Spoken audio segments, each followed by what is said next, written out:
We got hitched at 20, both of us. Around a year later, I decided to do the school thing again, to finish up my degree. Then we became parents, and I started feeling the heat to wrap up that degree of mine. My kiddo just hit 2 years old when I kicked off my final year of college. 2 semesters were all I needed to nail it. So in September of '93, my routine looked like this. I did a part-time gig from 3 in the morning till 7, stocking shelves at a store, then a full-time gig, desk job at the police department from 8 a.m. to 5 p.m. Tuesday nights were school nights from 5:30 p.m. to 10. And I had school again on Saturdays starting at 8 a.m. and ending by 2 p.m. Now my wife did the nurse's aide thing at the local hospital, clocking in from 8 a.m. to 3 p.m. Our little one was taken care of by my mom. The cool thing was everything. School, our jobs, and even my parents was all super close by. I'm talking no more than 10 minutes to get from one to the other. We had a darn good setup going on, making things work as best we could for what I was aiming to achieve. Right before D-Day, the weekend was a non-stop battle between us. It was spring of '94 finals week for me.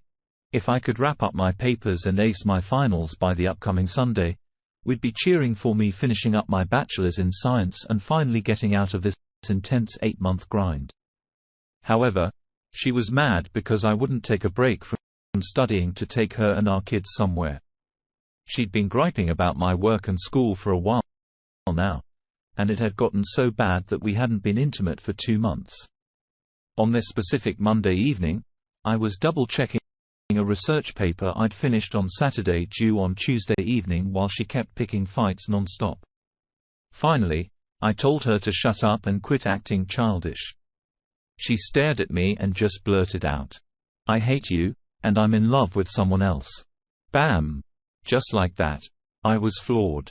We argued for about an hour until she spilled the beans about what went down earlier that day during her lunch break at work.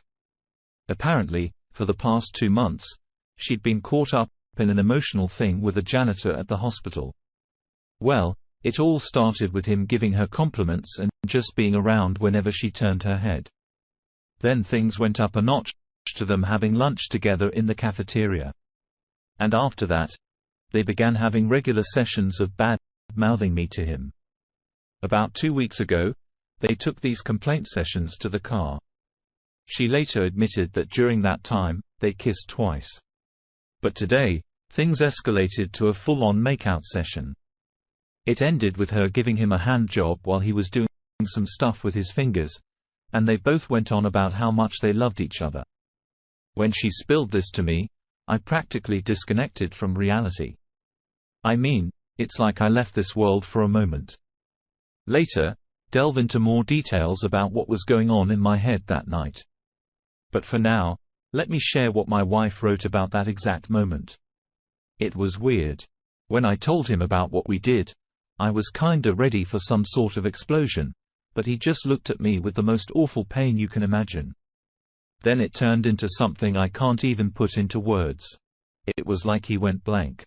He turned away and walked into the bedroom, quietly shutting the door. I remember getting furious then. The jerk wouldn't even put up a fight for me. Right at that moment, I just felt like I'd made the right call and everything was going to somehow fall into place. I did it. I was finally breaking away from the guy who'd been ignoring me all these months. I walked back into the living room with a suitcase, walked past her, and headed straight out the front door. I recall her asking over and over, "Where the hell do you think you're going?" Running back to Mommy's was one of the things she threw at me. I set the suitcase down in the driveway, went back inside, grabbed her purse and held it out, telling her to leave. That caught her off guard. She refused. So I lifted her gently onto my shoulder, carried her out the door and set her on the car hood. Her surprise gave me the chance to dart back inside and lock the door. She tried to get in, but I held onto the deadbolt and eventually she left to crash at her parents' place. She let them know we were separating, but didn't say why. That was a hell of a night. I rang up both jobs to explain a family emergency had popped up, and I wouldn't be making it in the next day. At some point, I drifted off to sleep. Update. I woke up at 7 and right away started figuring out how to cut down on contact with my soon-to-be ex, STBX. I rang up my mom to ask her if she could look after my son. She was concerned since he'd usually be there by that time. Then I jotted down a list of things I needed to get done that day, and I got cracking on the list. First, I dropped off my son and let my mom know I'd have to sit down and have a good talk with her later. After that, I swung by the office of a lawyer friend of the family. He'd known my dad from way back, and I'd known him forever. I explained that I wanted to kick off the divorce process pronto. He heard me out and suggested I take some time to mull things over, but I was dead set. He said he could have the divorce papers done by the end of the day. I told him I'd come by to pick them up, and then personally file them at the clerk's office. Handling stuff like this was kind of my gig at work with the PD. Next, I went and got new locks for the house and made a pit stop at the bank. I cleared out and closed both our savings and checking accounts. I took half the money, put it in an envelope, and swung by my sister-in-law's workplace. I handed her my wife's share of the cash. I told her to pass on the message to my wife. No contact with me whatsoever. And that money was her half from the bank. I also let her know I had gone ahead and cancelled our only credit card. Back at my mom's place, I spilled everything to her. She and my younger sister cooked up a plan. My sis would hang at my house and take care of my son while I juggled work and school for the rest of the week. I headed home and swapped out the locks, spent the afternoon cleaning up and goofing around with my son, then headed off to school. Meanwhile, my wife decided to skip work that day. She got in touch with the janitor and laid out what had gone down. He was understanding and invited her over to his place that evening to escape the stress. I'll give you more scoop on this place in a bit. Long story short, she went over and hooked up with him. Here's what she wrote about that night. He passed out afterward. I recall being all hyped up at first, but during and after, it started to feel off. With him asleep, my mind started wandering. I thought about that's me. And how he had kind of pushed me into this made me go find someone else. I got up and left. On the drive home, memories of the first time G and I had sex came flooding back. We were each other's first. I totally lost it and just kept thinking about how disgusted I was with myself. Then I circled back to being mad at G all over again. It was like this twisted cycle. I just couldn't face up to how horribly messed up what I'd done was. I convinced myself it was his fault. Update. The day kicked off just like any other. I headed to work, then got back home, took a shower, and had breakfast with my son and sister. My wife gave me a ring wanting to sort out plans to see our son. She had this arrogant and spiteful tone on the phone. I let her know I'd meet up on Sunday at 1 p.m. and she could hang with him at a nearby park. But she wasn't having it. She was gunning for a weekend with him. I shut that down. She realized that having him stay at the house solved the whole babysitting issue. Both her folks were working, so she didn't push it further. She slammed the phone down. Off to work at the PD I went, and at my earliest chance, I swung by the clerk's office and got the divorce paperwork filed.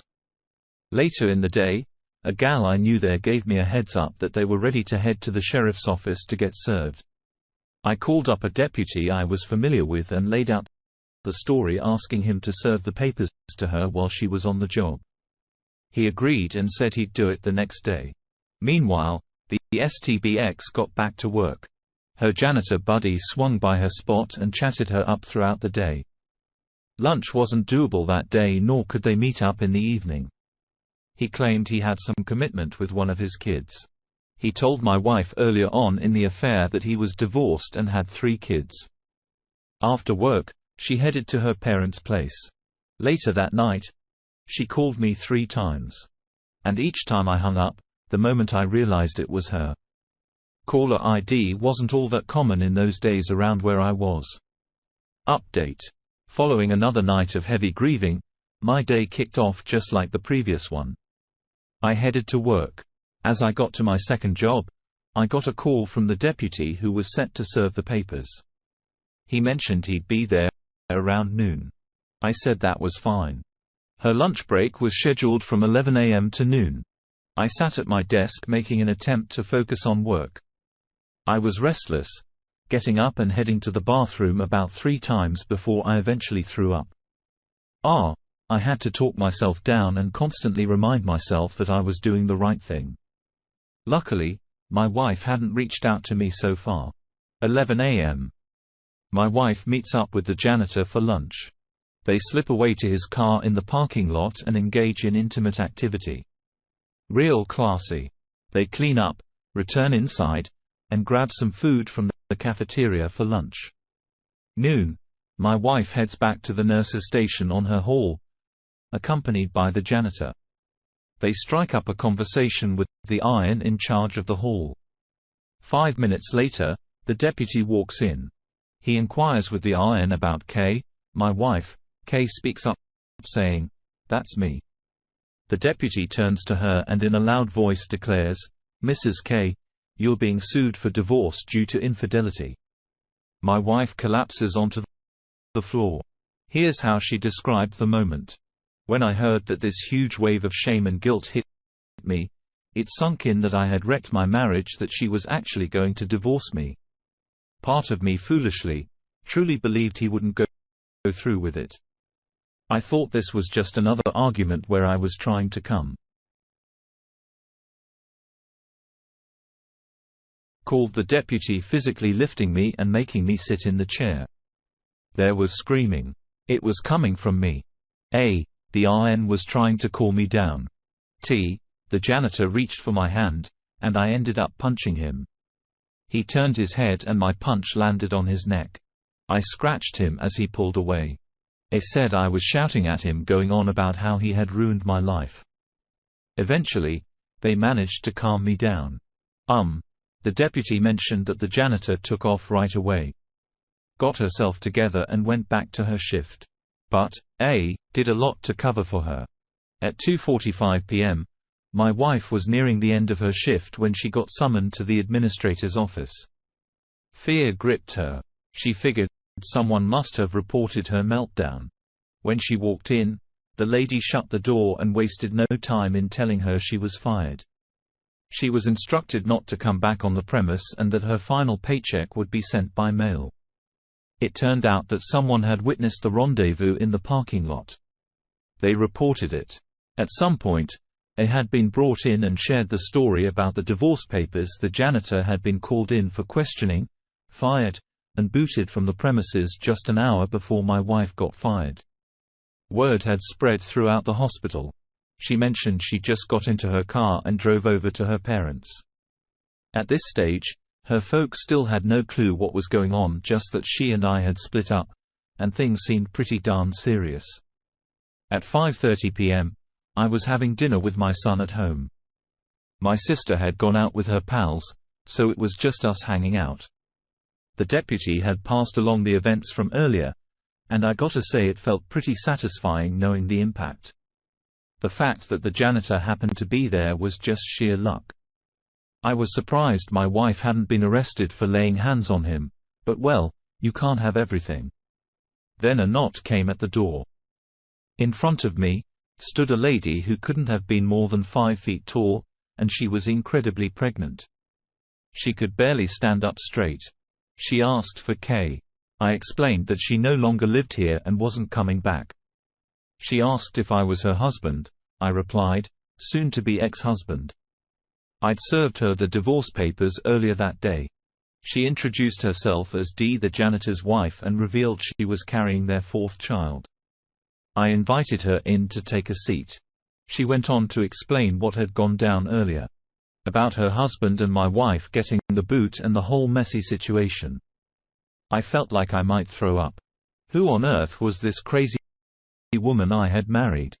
She also filled me in on the house where my wife had been meeting him. At that moment, if I could have found him, I would have killed him without a second thought. Not for my wife, but for the sake of humanity in general. This guy was a total piece of garbage. I'll tell you more about the house later. She asked me where my wife was, and I told her she was with her parents. After she assured me that she only wanted to talk to her and revealed the truth, I gave her directions. My son was still at the table in his chair, visible from where we were sitting in the living room. She praised me for being a great dad handling the care of my son on my own. Then she got up and left. At 6:30 p.m., my father-in-law answered and asked to talk to my wife. Thinking she was one of Kay's friends, he went and got Kay, who stepped out onto the porch to chat. Dee introduced herself and let Kay know she just wanted her to understand the truth about her situation with the janitor. Turns out, Dee and the janitor were still married and living together. Dee was in the 8th month of pregnancy, expecting their 4th child. Kay was already upset, tears flowing, and she kept apologizing again and again. But things were about to get worse. You see, the janitor and another guy at the hospital, along with one of their buddies, were involved in a twisted game. The goal was to see how many married women they could sleep with in just 90 days. Before my wife, the third guy was in the lead with 3 conquests. My wife became the janitor's third. Oh, and the night he supposedly had something going on with one of his kids, he was actually with a 4th woman. This lady he was with had been married for 25 years, and Dee was planning to inform her husband next. It turned out she was their neighbor. Now about the house. It was a place they rented out to rendezvous with these women. Dee found out about this just 2 hours after he got fired. He came home high and crying and spilled everything, hoping to work things out. Dee left with the kids, telling my wife she was leaving him. Then she squared up her shoulders, slapped my wife hard across the face, and called her a dumb cow. Kay was in shock. Dee told her she ought to be ashamed of herself for throwing away her family. She told her how she had been at our place an hour ago, watching a loving man feed his son all alone because his wife was a stupid, selfish witch. My wife completely lost control and started crying, while Dee walked away, got into the car and drove off. My in-laws checked on her once they heard the car pull away. She was pretty much in a daze. They brought her inside and were debating whether they should take her to the ER when she started talking erratically. My father-in-law thought she might be on some sort of stimulant. She began rambling about how awful she was and how she needed to fix things. They eventually managed to calm her down and got the full story. My father-in-law was deeply hurt. He's always been a good man, and he mentioned later that my wife could see the shame and disappointment on his face. As for my mother-in-law, well, she followed her usual pattern and pointed the finger at me. I can't say I'm a fan of her. Right then and there, aftermath. The day after, my father-in-law reached out to me and said he was sorry. It was the only time I ever sensed there might be tears in his eyes. He filled me in on what had happened, explaining that Kay had been holed up in her room day and night. I mentioned the Sunday appointment I had arranged with Kay to meet at the park at 1. He agreed and hung up. I worked on Friday and attended school on Saturday. By day's end, I got the news that I had passed and would be receiving my degree. It was a mix of emotions, but I had made it. My parents threw a celebration that night, with extended family coming over for a barbecue. I'm fortunate to have a wonderful family. No one brought up Kay. The following day, I didn't hear from Kay at 1 as planned. I took it as a stroke of luck. Something I could use if there was a custody hearing.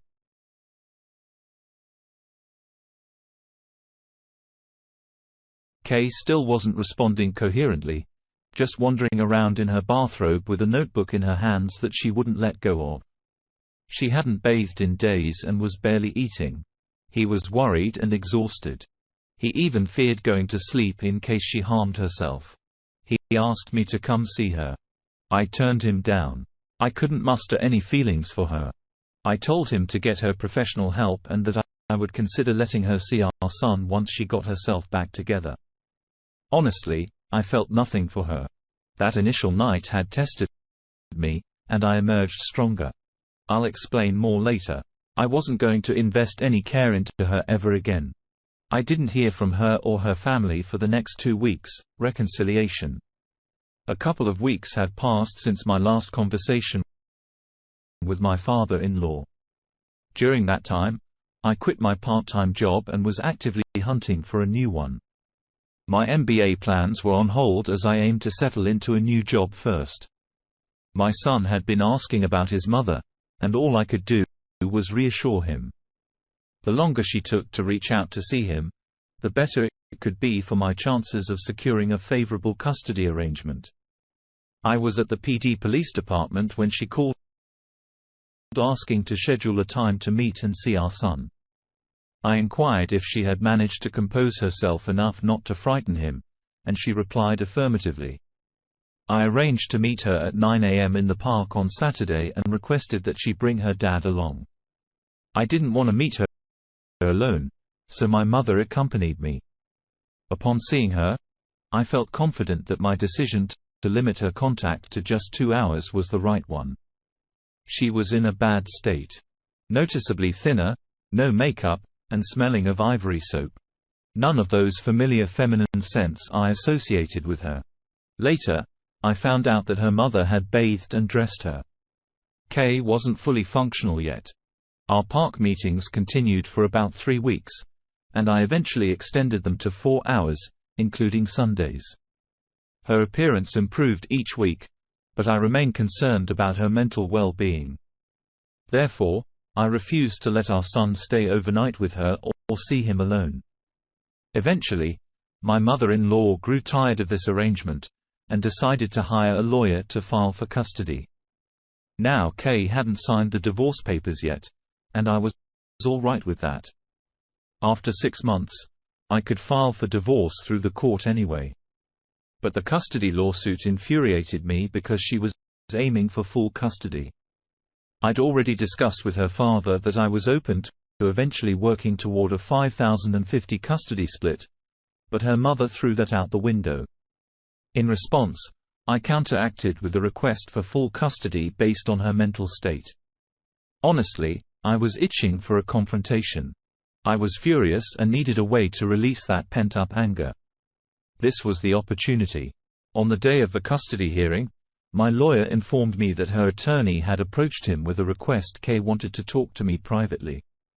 I initially refused. He mentioned it might be an offer, so I relented, but insisted it should be in the hallway outside the courtroom where both attorneys could witness it, but not hear the conversation.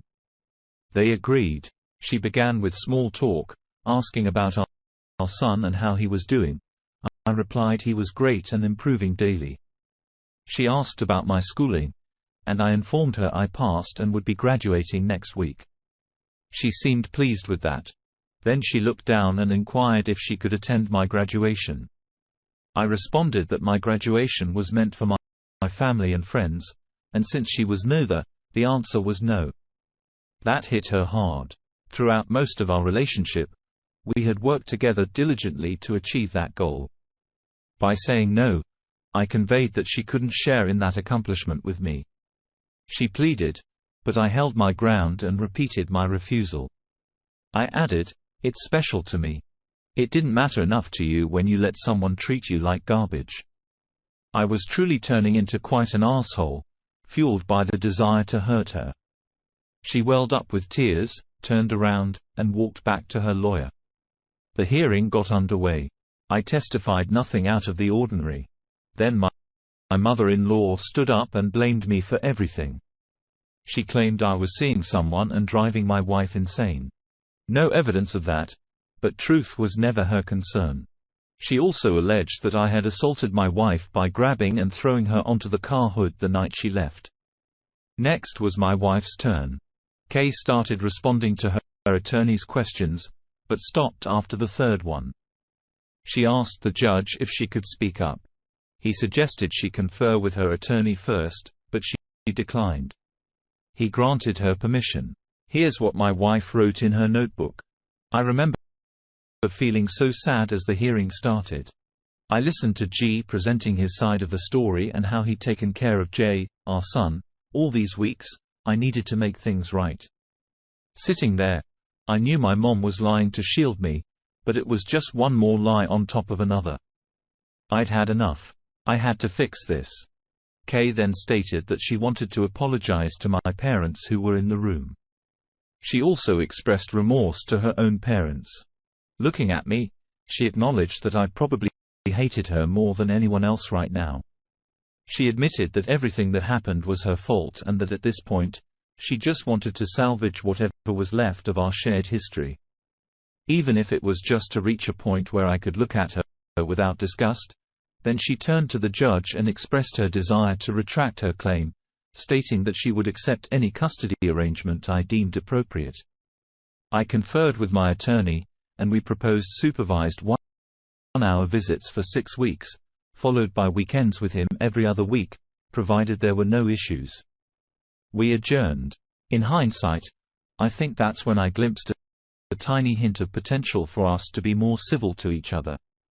Not a reconciliation, but at least a sense of mutual respect. The schedule worked well. By 3rd week, our visitation time expanded to 3 or 4 hours. Just the 3 of us, her, me, and our son. Although I wasn't exactly friendly, I relished observing my son enjoy his time with his mom. It was beneficial for them both. However, during the 5th visit, there was a negative incident. She unexpectedly hugged my right arm from behind while I was watching our son play. I panicked and yelled at her never to touch me again. She hugged our son and left in a hurry. The next week, we acted as if nothing happened, and she maintained her distance. Another month went by, and we started discussing day-to-day matters more frequently. I had landed a new job with better pay, and she had begun nursing school. She started confiding in me that the janitor was persistently calling her and wouldn't leave her alone. She claimed she wanted to be honest with me in case I heard something. Apparently, she had asked him to stop bothering her, yet he still turned up at her parents' house one evening.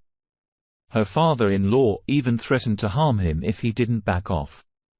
I told her I no longer cared who she was involved with. She insisted she wasn't sleeping with anyone and wouldn't until she was sure our family could never be repaired. I bluntly stated that it was never going to happen. 6 months after our separation, I brought up the matter of her signing the divorce papers. She refused. I reminded her that I didn't necessarily need her signature, but it would be easier if she complied. She proposed coming over to the house that night to discuss it. She offered to sign the papers that night if I still wanted a divorce. I agreed. When she arrived, she had these notebooks. Those little black composition books that look like bound volumes. She told me she had begun jotting down thoughts the day after she received the divorce papers. She didn't exactly know why, but it seemed to provide some sort of solace. She told me she wrote down every single thing she could recall about what had occurred, delving into as much detail as she could muster. She wanted me to read it, but cautioned that it would hurt deeply. In those writings, she detailed her interactions with the janitor, what she said and did. I wasn't eager to go through it. She acknowledged the risk she was taking, but she felt the need to help me understand why she was so determined to salvage our marriage. Reluctantly, I read it. She was right. It was tough. The physical aspect wasn't explicitly described, but the way she discussed me and our marriage in front of him, that cut to the bone.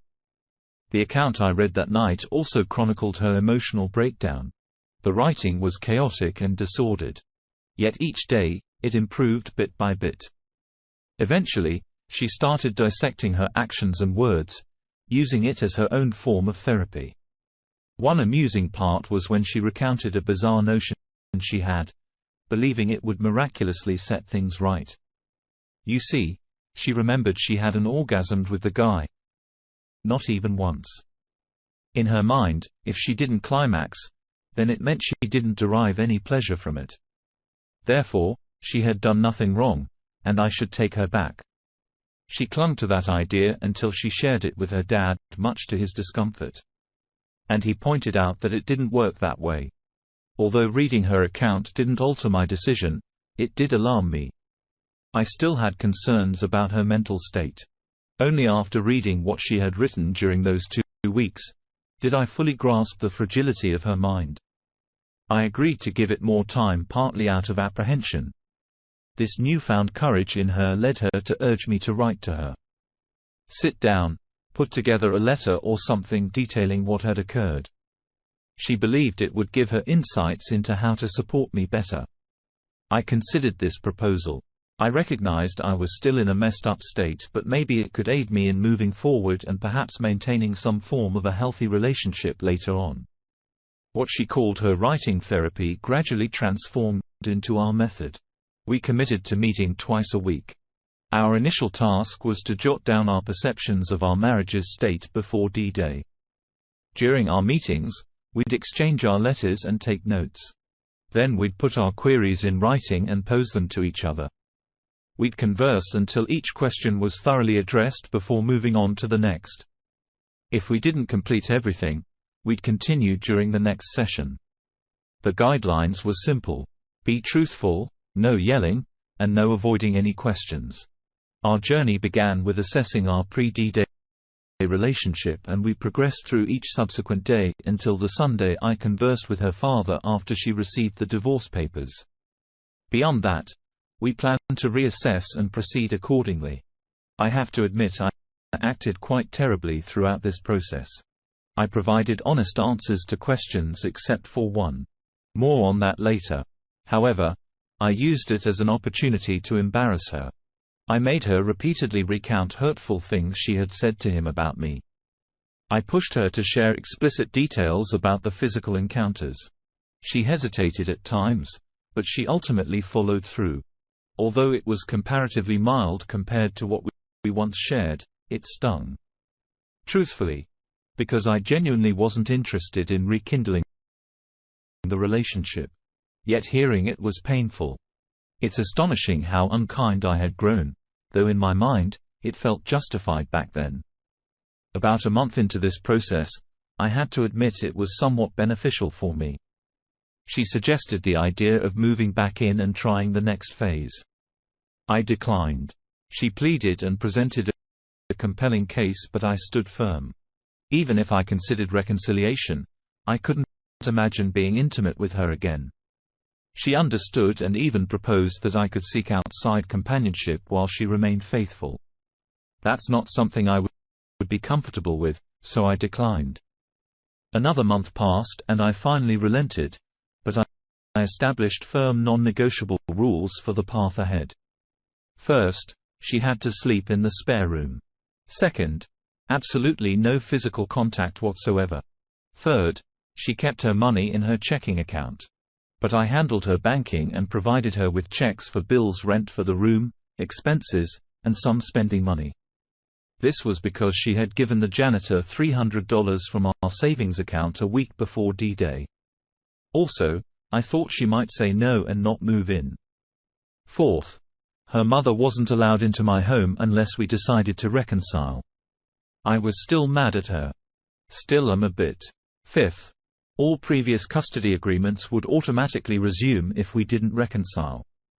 Sixth, if I started seeing someone else, she had a week to find another place to stay. She agreed and moved back in. It was tougher than I anticipated. There was no longer that cooling-off period between the times I saw her. She was there all the time. I picked fights over small things constantly and said hurtful things to her. I wanted her out almost as soon as she moved back in. I needed a solution. So we started having what we called Thursday night, fight night. This came from our meetings where we were writing things down. Every Thursday night after our child was asleep, we'd sit in the living room and discuss ongoing issues or arguments. They had to be resolved on Thursday night before going to bed and couldn't be carried forward. We actually still have a version of this today. It evolved into simply asking during dinner if there's anything we need to discuss that night. The kids never knew where it originated or what it was. I was still being difficult. I threw her affair in her face at every opportunity. She handled it calmly and never engaged when it escalated to that point. I'd say I was emotionally abusive towards her. However, she was strong. She believed we were meant to be together and that since she had wrecked our lives, she had to rebuild it on her own until I saw things her way and joined her. She was dedicated to giving me the time I needed. 6 months after she moved back in, I had my own breakthrough. After a particularly rough day with constant triggers, I locked myself in the bedroom. I just couldn't handle it anymore. My wife came to the door and knocked quietly, saying, You need to talk. I'll be out here whenever you're ready." I heard her slide down the door, sit on the floor, and lean against it. She stayed there for an hour. It was nearly midnight when I finally opened the door. She asked if she could come in and I said no, suggesting we go to her room. We sat. She on the bed, me in a chair, and I finally opened up about what happened after I asked her to leave. On the night I learned about the affair. Let's rewind to the evening of D-Day. After she drove away, I spent a lot of time in my son's room, just watching him sleep. I went to my desk, grabbed the checkbook and bill ledger, and took them along with a copy of the life insurance policy, placing them in plain view on the kitchen table. I took a shower and then entered the bedroom, retrieving my piece from the closet shelf, and placing it on the bed. I dressed in jeans, a button-down shirt and even tucked in my shirt tail. I combed my hair and sat on the bed holding the barrel of the piece in my mouth. I tasted the oil on it, which I had strangely fixated on. It tasted exactly as it smelled. I have no idea how long I sat there. Eventually, I unloaded it, put it away, undressed, and went to bed. Unfortunately, I think many betrayed spouses have thoughts like this at some point. I told her that was the one thing I hadn't shared during our recovery. For the first time, I allowed her to hug and kiss me on the forehead. Not as a farewell, but in a different way. It was the first emotional connection I permitted. I confessed that I forgave her that night, even though I didn't truly mean it then. It was months later before I genuinely forgave her, but expressing those words started to open a door for me. Following that, physical touch gradually increased. Holding hands, quick kisses, hugs, these became more common in our interactions. Sex wasn't happening yet, but we were moving in that direction. Finally, almost a year after she moved back in, we became intimate. I think of this as our time of hysterical bonding. She continued journaling. And according to her, we had sex 32 times in 28 days. Years later in a conversation, she shared that until that night, she woke up every morning thinking it might be our last day together. She kept telling herself to just hold on for one more day. She knew me well enough to understand that Zach meant I was reconnecting emotionally. Today, our marriage is strong. We've both succeeded in our careers and raised 3 grown children. To our knowledge, they're unaware of any of this. We don't plan to tell them, but we won't lie if they ask. We've undergone significant changes. My wife is much stronger and wiser now. She views this as an unnecessary evil she caused, but one she triumphed over. Sometimes I think she still holds herself accountable. For my part, this topic doesn't surface in our discussions or arguments anymore. It hasn't in over 20 years. She's perceptive and often senses when I'm triggered. Which still happens occasionally, maybe once or twice a year. These moments are swift, but stinging. Her response is comforting. She'll hold my hand, hug me, and say, "I love you." Or "Thank you. I've lost some of my inner goodness." I tend to keep my feelings to myself and handle them on my own. While I support her emotionally, I've made it clear I won't be her emotional crutch anymore. It's her responsibility to communicate the issue and propose a solution, which I'll help execute. I love her. Learning to love her again was a process. It's different now. More realistic yet still intense. Like I mentioned earlier, I believe I had to relinquish a part of my goodness for her to become a better person. At this stage of my life, I'm content with that. I hope sharing this can help someone. Every situation is unique, but this approach worked for us, and I'm grateful for it. I'm not advocating for reconciliation. I'm advocating for self-care.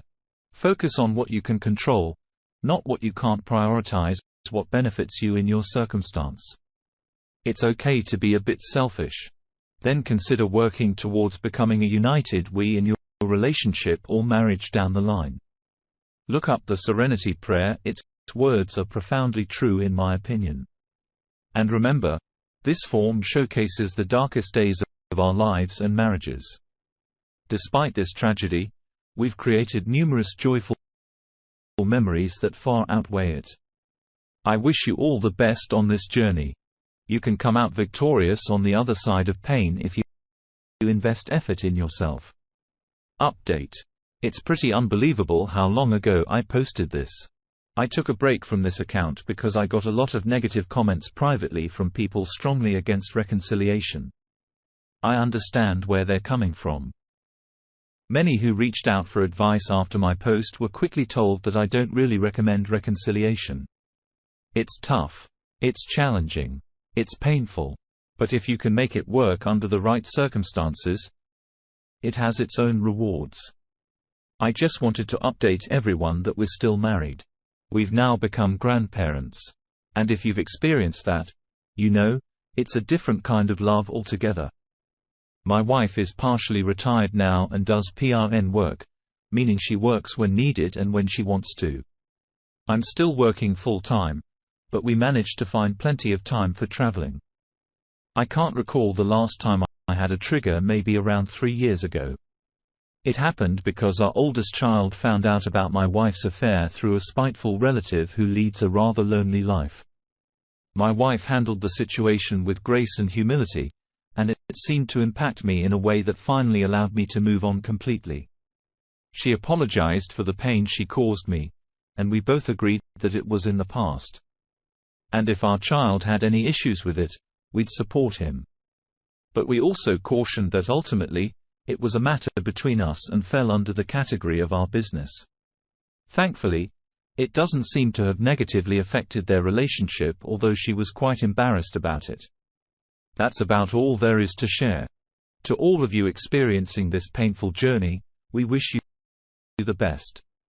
Update 6 years later. Got some sad news to share about me and my family.